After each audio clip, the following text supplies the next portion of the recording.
Agora eu acho que é uma coisa que vai tocar bem para nós, né? Os cristãos primitivos. Nós falamos dos líderes.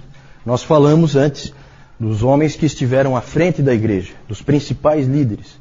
E os principais líderes sempre escrevem muito. É engraçado isso, né? Provavelmente daqui a 200, 300 anos, certamente nós vamos estar... nós não, né? Porque daqui a 200, 300 anos acho que eu não vou estar aí. Mas a igreja vai estar falando de homens que defendem a fé hoje, como o John MacArthur, né? Vai estar falando, com certeza. São líderes reconhecidos mundialmente e que escrevem muito. Certo? Então é isso que acontece. Não, sabe, gente, não é diferente. A gente às vezes tem uma noção assim de que nós somos muito diferentes daquelas pessoas de 2000 anos atrás. Não é diferente, nós somos iguais. Iguais. A gente é só mais acomodado, as coisas são mais fáceis para nós. Só isso. Mas a nossa forma de pensar, as nossas atitudes, é tudo a mesma coisa, não é diferente. As coisas sempre se repetem, os líderes vão escrever sim, eles vão mandar cópias dos livros para os outros, eles vão ser reconhecidos, eles vão ser avaliados, vai haver crítica, é sempre a mesma coisa. Nunca se iluda com esse tipo de pensamento de que, não, naquela época eram diferentes e tal, né? Não, gente, é sempre a mesma coisa. Claro que lugares em que não há civilização, aí é diferente, né? Uma tribo indígena lá em que é tudo muito arcaico, aí sim, aí é uma vida diferente. Mas aí é Império Romano. Império Romano. Boa parte dos gênios da humanidade estavam ali. Então a gente não pode se iludir quanto a isso. Vamos falar dos cristãos primitivos. Vamos começar, pode passar aí. Vamos começar falando da igreja. A igreja. Como é que era a vida de adoração? Como é que era o culto? Como é que funcionava tudo isso naquela época? Nós temos fontes para a gente saber como que era. Nós temos o Didaquê.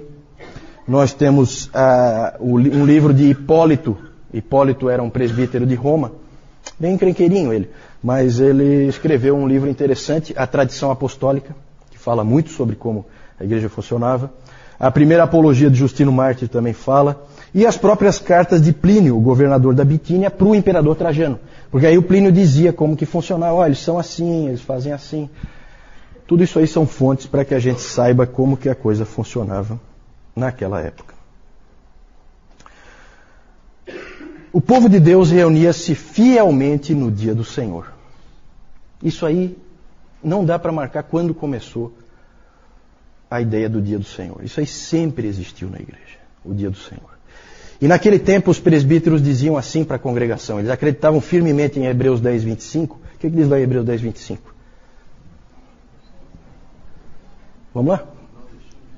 Exatamente. Né? Não deixando de congregar-vos como é costume de alguns, eles criam nisso firmemente. E os presbíteros diziam assim, quando você não vinha ao culto no dia do Senhor, você estava rasgando e despedaçando o corpo de Cristo. Os caras eram duros. Então era a expressão que eles usavam. Há escritos que indicam que em muitas congregações havia culto, não só no dia do Senhor, mas também em vários dias durante a semana. Tem alguns lugares o culto era todos os dias. Todos os dias. Mas o dia do Senhor era o principal. Também, já desde o início, a gente vê no livro do Hipólito, que foi presbítero em Roma no século III, a gente vê que desde o início já havia a ideia do tempo devocional, né, em que você sozinho orava a Deus, lia as Escrituras. A ideia, isso aí aparece, deixa eu ler para vocês um trechinho aqui. Diz assim, isso é do livro do Hipólito, que todo homem cristão e mulher cristã, quando acordar de manhã, e antes de fazer qualquer trabalho, lave suas mãos e ore a Deus, e só então vá ao seu trabalho. Mas se houver instrução na palavra de Deus, se em algum lugar estiver havendo pregação, mas se houver instrução na palavra de Deus, todos devem preferir ir àquele lugar, reconhecendo em seu coração que é Deus que eles estão ouvindo no instrutor. Então já há a ideia de que a pregação era uma forma que Deus usava para falar com o seu povo. Que mais que ele diz? Quando houver um dia em que não há instrução, que cada um pegue um livro santo e leia-o suficientemente. Essa era a ideia. As referências mais antigas ao dia do Senhor já usam o termo primeiro dia. No primeiro dia da semana. Sempre foi primeiro dia, tá? Essa história de que tinha que ser no sábado e tal. Ninguém é judeu, tá, gente? Sempre, se você é cristão, é primeiro dia. Esse debate é um debate tão... O Newton já falou sobre isso. É um debate tão assim, árido, desnecessário. A igreja nunca usou o sábado. Sempre foi o dia do Senhor, sempre foi o domingo. O Justino Marte, já na sua primeira apologia, ele já fala que nós cristãos nos reunimos no dia do sol. Certo? Era como eles chamavam o dia. Tá? Então ele tá só dizendo domingo, ele não está dizendo nada de... Não é nenhuma referência pagã não, tá, gente? E ele dizia que isso era porque no primeiro dia Deus estabeleceu a ordem no meio do caos. E também com os cristãos, no primeiro dia, ele ressuscitou a Cristo e estabeleceu a nova criação. Ali. Essa é a justificativa, tá? Para ser no primeiro dia, pelo menos assim que eles usavam. Aí uma parte que vocês não vão gostar muito, alguns de vocês aí. As reuniões eram sempre muito cedo. Muito cedo. Sempre antes do sol nascer. Sempre. Eles diziam que era na hora do canto do galo. As reuniões ocorriam, o culto era nesses horários, sempre muito cedo. Por que isso será, hein? Provavelmente porque as pessoas tinham que trabalhar. Certo? Porque não existe essa folga que nós temos hoje. Isso aí nós vamos ver por que existe hoje. Ou também pode ser também por uma questão de privacidade, para se proteger. Em alguns lugares pode ter tido esse elemento também. Eles se reuniam em casas, não existiam templos, igrejas, isso aí é uma coisa que vem muito depois. Então eles se reuniam em casas, normalmente era a casa do próprio pastor, que era adaptada, ele morava numa parte e na outra parte se usava para fazer as reuniões. Então era muito comum derrubar paredes para aumentar o espaço, né, e poder reunir as pessoas ali para o culto. Havia sempre leitura da palavra e pregação. A leitura da palavra, pelos registros que a gente tem, não era aquela leiturazinha, vamos ler um salmo. Não, se lia às vezes um livro inteiro das Escrituras. Era às vezes a oportunidade que aquele escravozinho lá tinha de ouvir as Escrituras. Se ele não ouvisse ali, ele não tinha em casa. Então havia essa leitura da palavra e sempre uma pregação. A pregação podia ser em cima de um outro texto das Escrituras ou em cima do próprio texto que foi lido. Vinha então o presbítero e explicava aquilo, esmiuçava. Como é hoje?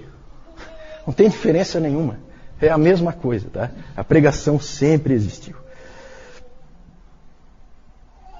Havia oração também.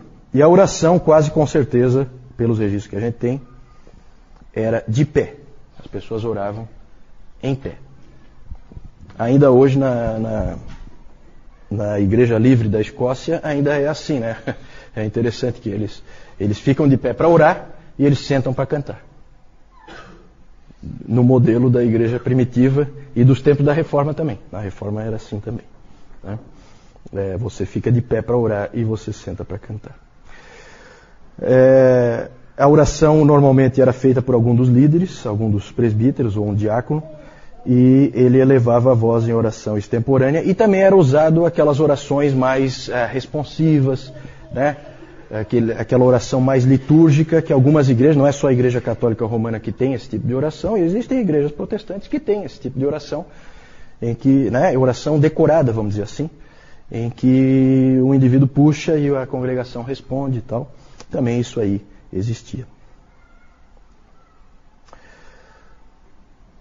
Boa parte das descrições que nós dispomos, elas não mencionam cânticos, mas também muitas outras mencionam cânticos, certo? É quase certo que todas as igrejas cantavam salmos e depois, mais tarde, hinos. a ceia do Senhor era celebrada todo domingo. Todo domingo. E sempre só participava da ceia do Senhor quem? Os batizados. Isso mesmo, dona Carlota. Os batizados. Os batizados participavam da ceia.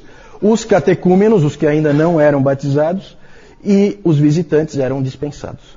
Eles nem ficavam no local em que a ceia era celebrada. Nós vamos ver que os sacramentos eles tinham uma importância muito grande para a igreja primitiva.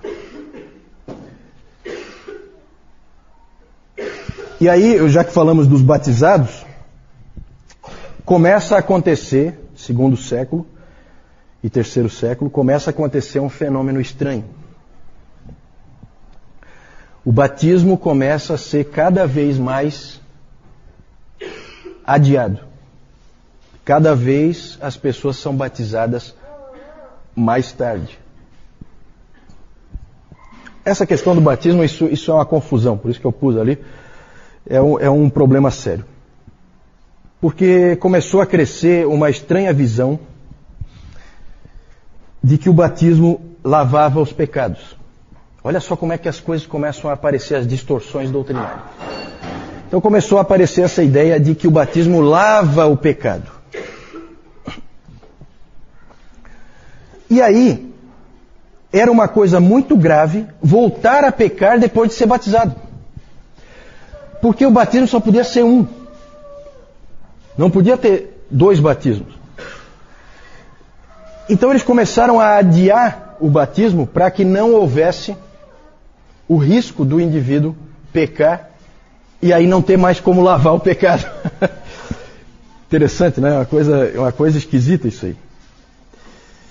E essa prática antibíblica aí, ela foi ganhando força em várias igrejas. E com isso passou a levar muito tempo para o batismo. Havia muita instrução e preparação para os catecúmenos. Os catecúmenos passavam realmente por Eles eram cobrados, eles eram exigidos, eles eram provados. Eles praticamente faziam um seminário para ser batizado. Para vocês terem uma ideia do tempo, podia ser 3 anos. O tempo em que você ficava sendo treinado, estudando, aprendendo com os mestres. Eles iam, ensinavam, percebiam em você se você estava crescendo, se não estava crescendo, se você era fiel, se você não era fiel. Eles te cobravam. Os catecúmenos podiam usar o título de cristãos, eles podiam dizer para os outros, eu sou cristão. Lembram da Perpétua e da Felicidade? Elas eram catecúmenas, elas não eram ainda, elas eram cristãs, portanto, mas elas ainda não eram dos fiéis. O grupo dos fiéis é o grupo dos batizados, é o grupo dos que podem ficar na hora da ceia. Então o título de fiel eles ainda não podiam usar. De qualquer maneira, a igreja passou a ser muito cuidadosa com o batismo. No final da preparação do catecúmeno, era comum ele ter que fazer uma série de vigílias. Sabe o que é vigília, né? Vocês sabem o que é vigília? Vocês sabem? É ficar a noite inteira acordado, orando, né? Isso é uma vigília. Orando, lendo a palavra. Então eles tinham que fazer vigílias, eles tinham que fazer jejuns. Eles eram exigidos. Para você se tornar cristão não era fácil. Não era fácil. É claro que a qualidade dos indivíduos que você acaba tendo lá no fim da linha é de primeira. São os indivíduos que vão morrer lá na espada e não vão voltar para trás. É o mártir lá, os soldados de Sebaste, que vão entrar na água e vão congelar até a morte, mas não vão sair. Certo? Então isso acabou tendo um efeito de fortalecimento da igreja. Agora é claro que a pergunta é a seguinte, é bíblico? Né? Esse aí é outro aspecto. Só que chama atenção, né, gente? Eu não sei, para mim pelo menos chama atenção a importância que era dada para a ceia. A ceia era resguardada como um tesouro, em que poucos tinham acesso, poucos podiam entrar, não era para qualquer um.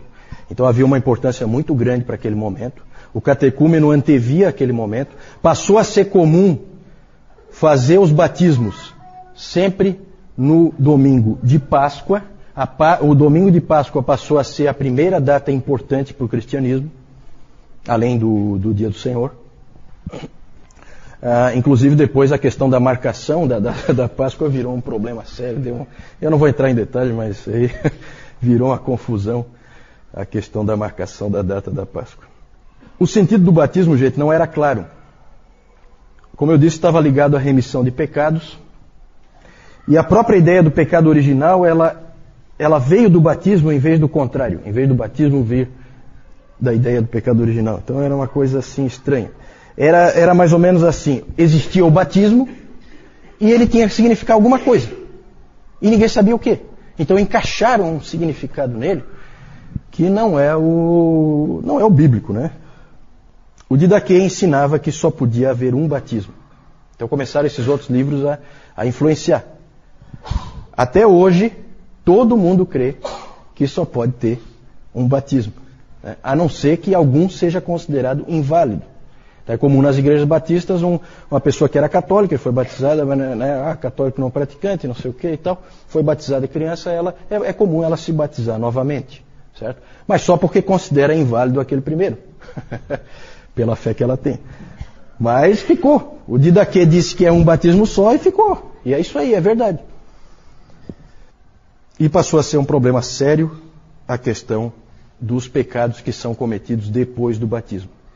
Nós vamos ver os tipos de problemas que isso aí gerou mais para frente. Sabe? Tudo tem uma explicação histórica. Nada é isolado. Tudo tem uma razão de ser. O modo do batismo. Aí é aquela coisa, né? Cada um quer puxar a brasa para a sua sardinha e quer dizer que não, que o modo bíblico, o modo que a igreja sempre usou foi esse aqui, que não sei o que e tal, né? Eu acho que, de novo, a igreja eu acho que já se dividiu tempo demais por causa disso aí. Existem referências no material que a gente tem daquele tempo, referências a batismo por aspersão, referências a batismo por efusão e referências a batismo por imersão. O Didaquê diz que a água tem que ser corrente e que tem que ser fria. Aí começa a aparecer essas coisas assim, né? A água tem que ser quente, aliás, tem que ser corrente e tem que ser fria. E existem várias descrições diferentes de como o batismo era feito. Hipólito diz que em Roma o batizando ficava com água pela altura dos joelhos, e aí ficava a critério de quem estava batizando se achava que ele tinha que mergulhar a cabeça dentro da água, ou se simplesmente se pegava um recipiente assim e fazia por efusão, derramava água na cabeça dele. Tertuliano diz que o batizando era imerso e depois que ele saía era aspergida água nele. Isso aí é um problema, né? Esse aí criou confusão agora. Afinal de contas, é imersão ou é aspersão? Pois é, complicado. Tudo indica que a maneira de fazer era variada e que não era um problema, não era motivo de divisão naquela época. O mais importante era a seriedade com que se encarava o batismo e não como que ele era feito. Então a gente pode imaginar como era a coisa, né, gente? Você ficava 3 anos ali, numa verdadeira batalha para você conseguir se tornar um cristão, e aí começava a chegar o domingo de Páscoa e você fazia jejuns, você fazia vigília junto com o teu mestre, e você antevia aquele momento em que você ia ser batizado e que você então ia entrar pela primeira vez na Câmara dos Fiéis e ia participar da ceia pela primeira vez. É interessante como que a coisa funcionava. Por último, muita confusão no aspecto batismo de crianças.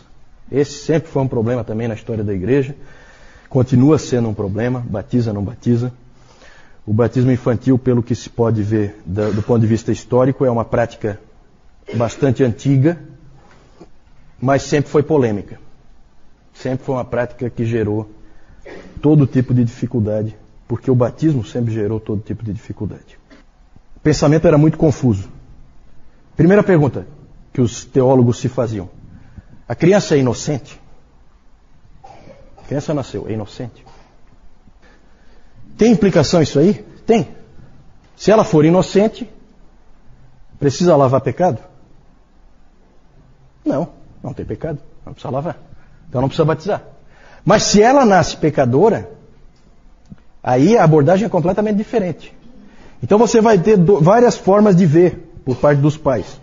O Tertuliano se opôs ao batismo infantil. Mas o motivo não está muito claro. Ele, na verdade, a preocupação dele era muito mais com aquilo que eu falei antes. Você batiza o bebê e depois ele vai pecar lá na juventude, coisa, e aí? Faz o quê? Então o Tertuliano tinha essa preocupação. Sempre na cabeça a ideia do lavar os pecados. E outros, como Cipriano, lá de Cartago, ele disse que tinha que batizar o mais rápido possível. O Agostinho já tinha dito que a criança nasce pecadora, já tinha deixado isso claro. Ela nasce pecadora e que não demora muito para ela começar a manifestar a natureza pecaminosa dela em pecados visíveis. E o Cipriano também queria assim. Então ele dizia que não era nem para esperar aqueles 8 dias. O Cipriano dizia que não era nem para esperar aqueles 8 dias, que alguns estavam esperando, por causa da semelhança que eles faziam com a circuncisão. Alguns esperavam 8 dias e daí batizavam. Aí ele disse, não espera nem isso aí. Batiza o quanto antes, porque se morrer... Inclusive o Cipriano dizia que a criança chora quando ela nasce. Não é por causa de alguma sensação que ela está tendo, ou por causa do parto, ou alguma coisa assim. Não, ela chora porque ela sabe que ela é pecadora. Ele veio com essa pérola. Eu não sei se ele entrevistou bebês ou alguma coisa assim para chegar a essa conclusão, né? Mas é assim, gente. Vejam que na questão do batismo há muita confusão. E ainda hoje há muita confusão, concordam?